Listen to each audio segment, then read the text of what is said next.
After Effects contre Era AI. Même résultat à atteindre, un titre animé professionnel. Ce comparatif, je l'ai fait sérieusement. Même tâche, même critères, même conditions. Pas pour démonter After Effects, c'est un outil remarquable, mais pour répondre à une question précise.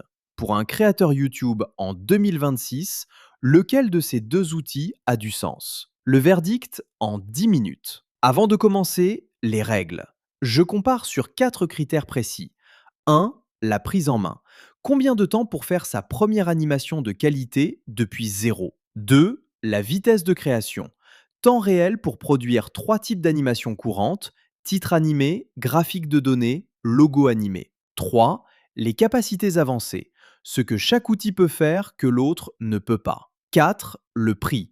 Coût mensuel réel pour un créateur qui l'utilise régulièrement. Je suis honnête sur les deux outils. After Effects gagne sur certains critères, je te dis lesquels. Era AI gagne sur d'autres. Et le verdict final dépend de ton profil, pas d'une réponse universelle. Round 1, la prise en main. Combien de temps pour faire sa première animation de qualité depuis zéro avec chaque outil? After Effects a une courbe d'apprentissage qui est objectivement l'une des plus raides du secteur créatif. Pour créer ta première animation de texte correcte, pas parfaite, correcte, compte entre 3 et 6 mois si tu apprends sérieusement. Ce n'est pas un défaut, c'est la contrepartie de la puissance. After Effects peut faire quasiment tout, mais ça a un coût en temps d'apprentissage. Les chiffres concrets. Les tutoriels After Effects pour débutants durent en moyenne 4 à 6 heures. Les cours structurés durent 20 à 40 heures. Et même après ça, chaque nouveau type d'animation demande d'apprendre de nouvelles techniques. Era AI, j'ai mesuré.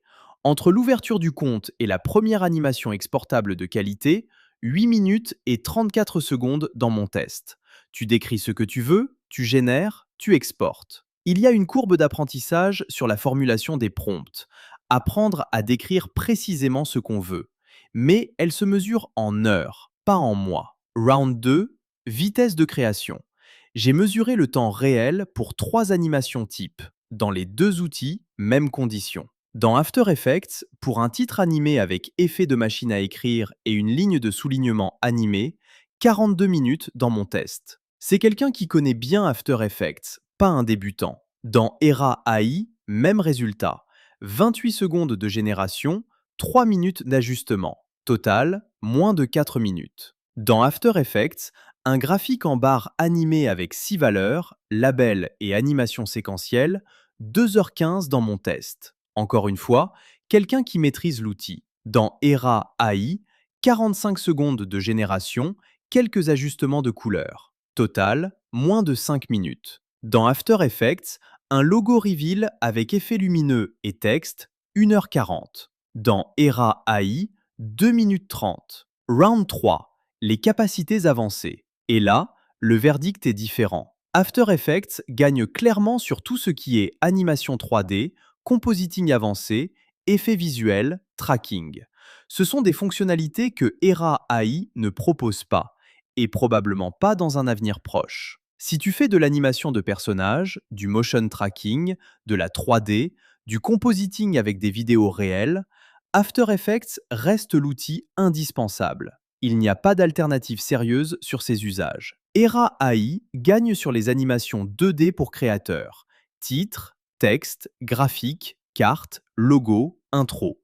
C'est un spectre large, mais c'est un spectre précis. Era ne prétend pas remplacer After Effects sur tout. Il prétend remplacer After Effects sur ce que la majorité des créateurs YouTube font réellement. La question c'est, dans quelle catégorie tu te trouves? Round 4, le prix.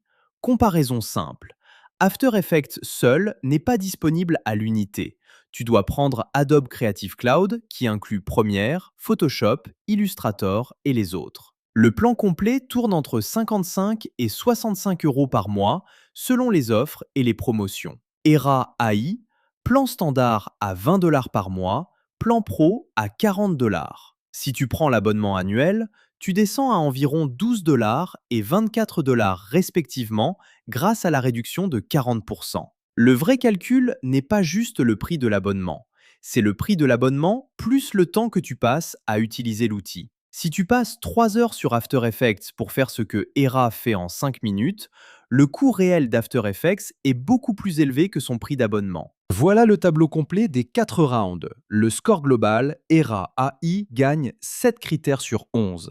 After Effects en gagne 3, un match nul sur l'export transparent. Mais un score global ne veut pas dire grand-chose si tu ne sais pas à quel profil tu appartiens. Voilà mon verdict par profil.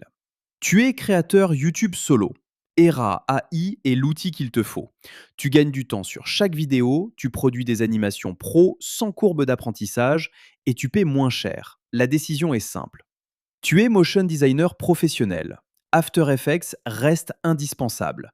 Era AI peut t'aider à prototyper rapidement ou à produire des livrables simples plus vite, mais pas à remplacer ton outil principal.